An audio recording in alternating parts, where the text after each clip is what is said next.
चलिए अब बढ़ते हैं आगे। वर्ल्ड नाउ में बात करेंगे महायुद्ध की। इजराइल, अमेरिका और ईरान के बीच जंग का चौथा दिन है। इस बीच ईरान ने स्ट्रेट ऑफ हॉर्मुज को बंद कर दिया है और इसके साथ आईआरजीसी ने चेतावनी देते हुए कहा कि अगर कोई जहाज इस रास्ते से गुजरने की कोशिश करेगा तो उसे रोका जाएगा और निशाना बनाया जा सकता है। ये बात ईरानी स्टेट मीडिया ने बताई। ये फैसला ईरान और इजराइल, अमेरिका के बीच में चल रही जंग में एक बड़ा कदम है जो पूरे दुनिया के तेल व्यापार को हिला सकता है। ईरान के इस्लामिक रिवॉल्यूशनरी गार्ड कॉर्प्स यानी आईआरजीसी के सीनियर एडवाइजर ब्रिगेडियर जनरल सरदार इब्राहिम जबारी ने ये घोषणा की है और उन्होंने कहा कि हॉर्मुज स्ट्रेट बंद है।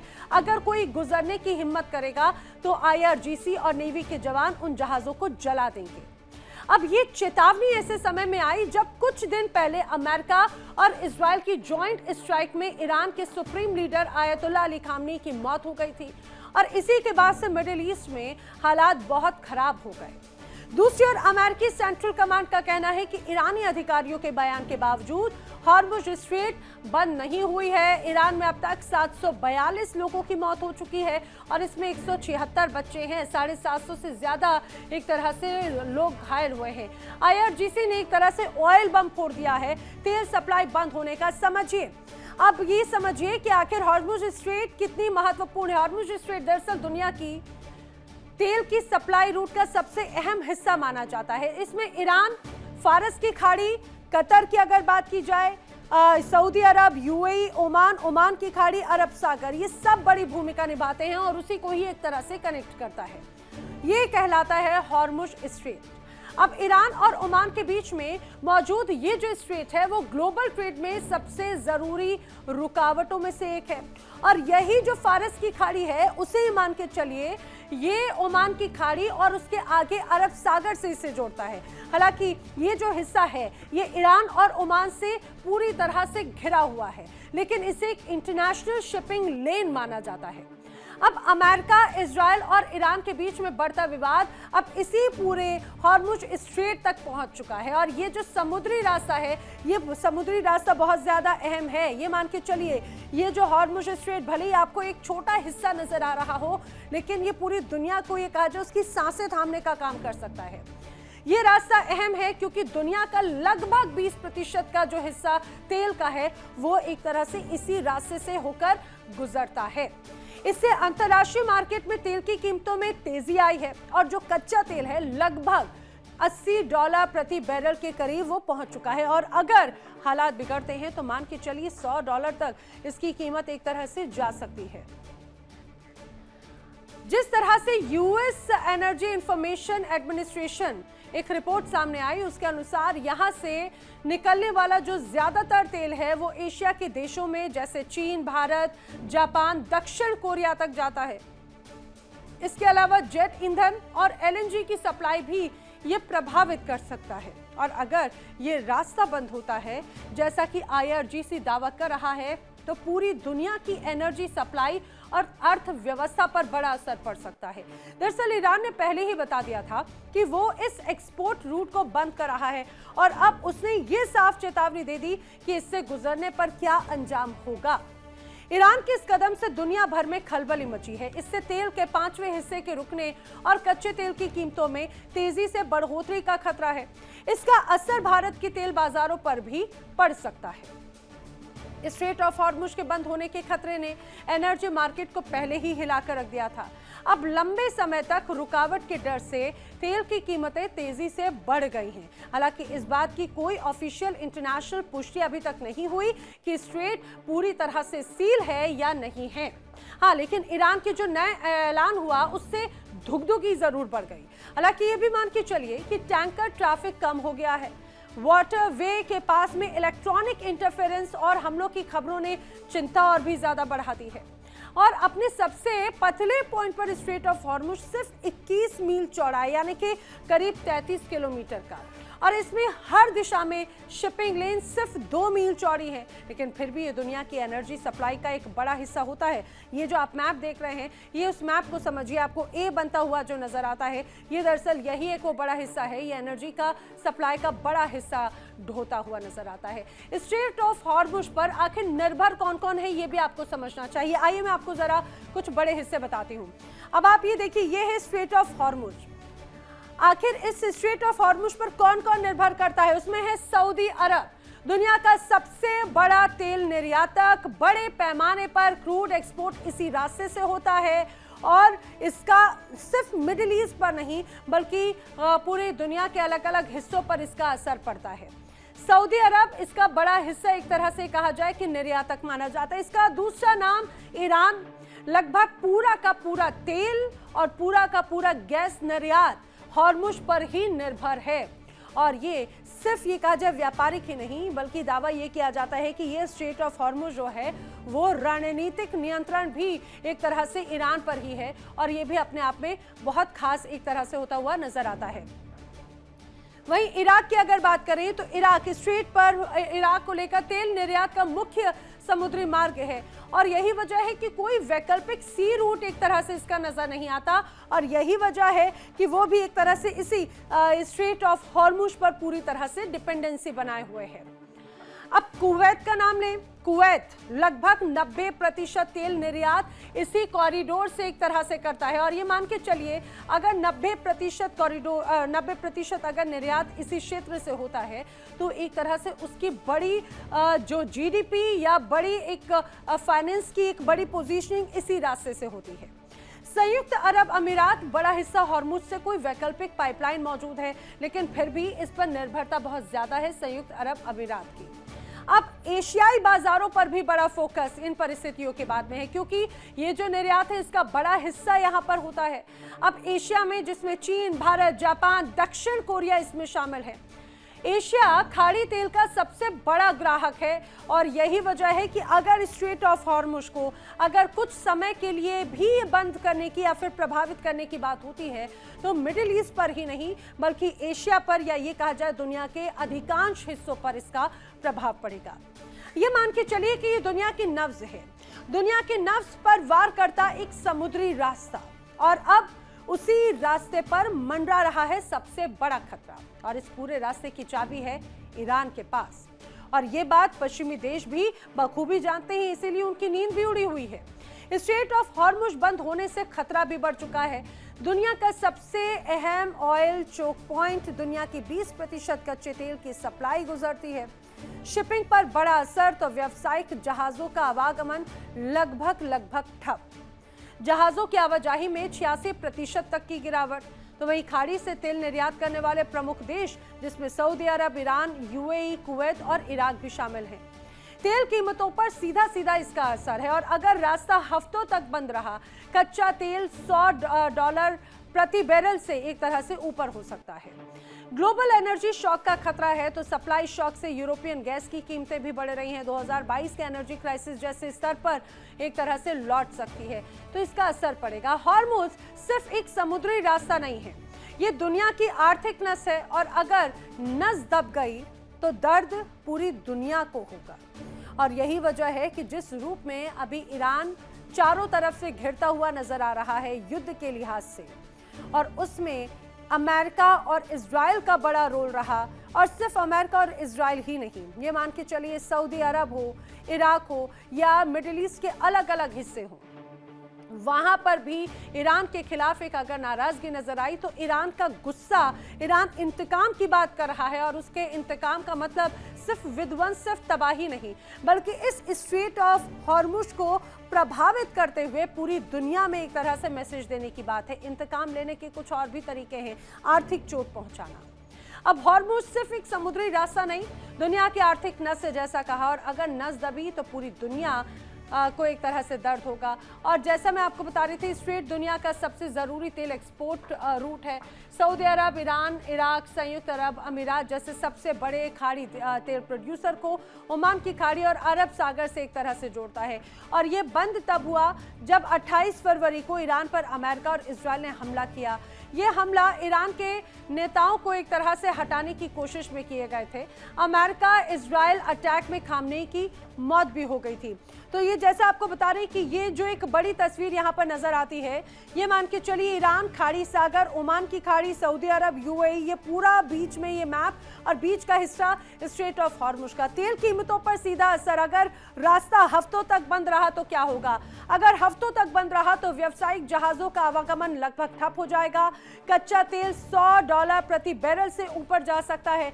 वहीं कुवैत में ग्लोबल एनर्जी शॉक का खतरा, सप्लाई शॉक से यूरोपियन ये कहा जाए कि गैस की कीमतें भी लगातार बढ़ सकती हैं।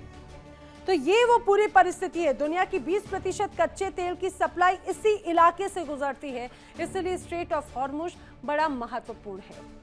अब इजरायली अमेरिकी अटैक के जवाब में ईरान ने अपनी खाड़ी पड़ोसियों जैसे कतर, कुवैत और बहरीन में मौजूद अमेरिकी मिलिट्री बेसों पर कई मिसाइलें दागी। तेहरान ने यूनाइटेड अरब अमीरात, सऊदी अरब और ओमान पर भी मिसाइलें दागी। और ये कहा जाए इसी के साथ तेहरान ने इस्लामिक रिपब्लिक पर किसी भी हमले के बदले में इस पतले पानी के रास्ते को रोकने की सालों की धमकियों को भी पूरा किया। अब सबसे बड़ा सवाल ये कि तेल का सबसे बड़ा खिलाड़ी, सबसे बड़ा उपभोक्ता अमेरिका अब आखिर करेगा क्या? दुनिया के शीर्ष तेल भंडार वाले देश, जिसमें कहा जाए बिलियन बैरल में उसे होता है, जिसमें वेनेजुएला है 303.8 बिलियन का एक तरह से ये कहा जाए कि ये इसकी क्षमता है। सऊदी अरब 258.6 billion, Iran 208.6 billion, Canada 170.3, Iraq 145, Kuwait 101.5 billion, UAE की बात करें तो 97.8 बिलियन, रूस की 80, तो लीबिया की 43.8, तो अमेरिका की 47.1 बिलियन, नाइजीरिया की 36, कजाकिस्तान की 30, चीन 26, कतर 25.2 और ब्राजील 12.7। अब जब बात दौलत, दबदबे और दुनिया को चलाने वाले ईंधन की आती है तो एक ही नाम सबसे ऊपर आता है और वो नाम है सऊदी अरब का, या फिर सऊदी अरामको, दुनिया की सबसे बड़ी तेल रिफाइनरी, जिस पर आज हमला हुआ तो ये फिर चर्चा में आ गई। और ये मान के चलिए महज एक कंपनी नहीं बल्कि सऊदी अरब की अर्थव्यवस्था की रीढ़ और ग्लोबल एनर्जी मार्केट का सबसे बड़ा खिलाड़ी है। इसकी हैसियत का अंदाजा इस बात से लगाया जा सकता है कि ये कई बार एप्पल और माइक्रोसॉफ्ट जैसी दिग्गज टेक कंपनियों को पछाड़कर दुनिया की सबसे वैल्यूएबल कंपनी एक तरह से बन गई है। सऊदी अरब अरामको को सबसे महत्वपूर्ण और बड़ा रिफाइनरी में से एक माना जाता है। रास तनूरा को ईरान ने ड्रोन से निशाना बनाया और इस ड्रोन हमले के बाद रिफाइनरी परिसर में आग भी लग गई थी। ईरान ने अरामको पर बड़ा हमला किया था।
आइए अब आपको बताते हैं कि ईरान ने अरामको पर जब बड़ा हमला किया तो आखिर क्यों वो विवादित हो चुका है और क्यों चर्चा में आया।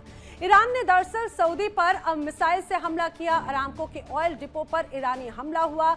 दुनिया की सबसे बड़ी तेल कंपनी उसके बाद में ठप हो गई। समझिए, दुनिया की सबसे बड़ी तेल कंपनी। ड्रोन हमलों के बाद में एक तरह से इसे बंद करना पड़ा। अब सऊदी अरब की लाइफलाइन इसे कहा जाता है, लेकिन सिर्फ इसका प्रभाव सऊदी अरब तक ही नहीं पड़ता बल्कि दुनिया के बड़े हिस्से पर इसका प्रभाव पड़ता है। अब ईरान ने सऊदी की कमर पर सीधा वार किया है और सऊदी की कमर पर सीधा वार करना यानी कि पूरे मिडिल ईस्ट और पूरी दुनिया को एक तरह से प्रभावित करना। इस पूरे हमले के बाद में ग्लोबल ऑयल मार्केट में भूचाल आ गया है और ईरान का बिल्कुल क्लियर कट संदेश है, आग झेलनी ही पड़ेगी। खाड़ी क्षेत्र में तनाव की नई लकीरें एक तरह से खींच दी गई हैं उससे ये तो स्पष्ट हो चुका है। अब ऐसे में सवाल उठता है कि आखिर ईरान ने सऊदी अरामको को इतना ज्यादा क्यों टारगेट पर लिया, आखिर क्यों उसे ही निशाने पर लिया। दरअसल इस कंपनी और देश का अमेरिका या फिर इजराइल से क्या कोई लेना देना भी है, कोई कनेक्शन भी है। ईरान ने ट्रू प्रॉमिस 4 के तहत अरामको को रास तनूरा रिफाइनरी पर हमला करके सऊदी अरब और अन्य खाड़ी देशों पर कूटनीतिक दबाव बनाने की कोशिश की। वहीं ईरान का आरोप है कि सऊदी और इजराइल ने मिलकर अमेरिका से उस पर हमला करवाया, जिससे नाराज होकर ईरान ने तेल बुनियादी ढांचों को निशाना बना दिया। अब ईरान का सीधा सीधा संदेश है कि जो खाड़ी देश अमेरिका को अपनी जमीन और हवाई क्षेत्र इस्तेमाल करने देंगे उन्हें भी इस युद्ध का सक्रिय हिस्सा माना जाएगा। सऊदी अरब ने सार्वजनिक रूप से कहा कि उसने अपनी जमीन और हवाई क्षेत्र का इस्तेमाल ईरान पर हमले के लिए नहीं होने दिया। हाँ, लेकिन ईरान का आरोप यह है कि खाड़ी देशों ने अमेरिकी और इजरायली ऑपरेशंस को इनडायरेक्ट समर्थन जरूर दिया है। तेहरान का मानना है कि अगर किसी देश की जमीन से उसके खिलाफ कार्रवाई होती है तो वो देश भी जवाबी कार्रवाई का हिस्सा माना जाएगा। अब अरामको पर हमला ईरान के तथाकथित ट्रू प्रॉमिस 4 अभियान का हिस्सा बताया जा रहा है। एक्सपर्ट्स के अनुसार ये सिर्फ सैन्य हमला नहीं बल्कि एक रणनीतिक संकेत है। ईरान का मकसद खाड़ी देशों को ये समझाना है कि यदि वो अमेरिका और इजराइल के साथ खड़े रहेंगे तो उन्हें भी इसकी कीमत चुकानी पड़ सकती है। अरामको की कहानी साल 1933 में शुरू हुई, जब इसकी नींव अमेरिकी साझेदारी के साथ पड़ी। हालांकि 1980 तक आते आते सऊदी सरकार ने इसकी पूरी तरह से इसका अधिग्रहण कर लिया और इसको आज मुख्यालय सऊदी अरब के तेहरान में इसका माना जाता है और यहाँ पर 75,000 लोग काम करते हैं। इसका मार्केट कैप लगभग 1.6 से 1.7 ट्रिलियन डॉलर के करीब है, जो इसे कुबेर का खजाना एक तरह से बनाता है। अब अरामको की ताकत का असली राज इसके विशाल हाइड्रोकार्बन रिजर्व में छिपा है और ये कंपनी हर दिन औसतन 10 से 12 मिलियन बैरल कच्चे तेल का उत्पादन करती है। साल 2024 में इसका राजस्व लगभग 480 बिलियन डॉलर का था। अरामको सिर्फ तेल निकालती ही नहीं बल्कि तेल शोधन यानी कि रिफाइनिंग करती है। पेट्रोकेमिकल्स, ल्यूब्रिकेंट्स और रिटेल सेक्टर में भी इसका बड़ा साम्राज्य है। अब ये जो कंपनी है वो भविष्य को देखते हुए नेचुरल गैसेस या फिर LNG या रिन्यूएबल एनर्जी की ओर भी ये कहा जाए कि तेजी से कदम बढ़ा रही है। अब सऊदी अरब के जो स्टॉक एक्सचेंज हैं उस पर ये लिस्टेड है और अरामको को लगभग 81% से ज्यादा हिस्सा उसका सरकार के पास है। इसकी एक खासियत ये भी है कि जब दुनिया में कच्चे तेल की कीमतें आसमान छूती हैं तब ये कंपनी दुनिया में सबसे ज्यादा मुनाफा कमाने वाली संस्था बन जाती है।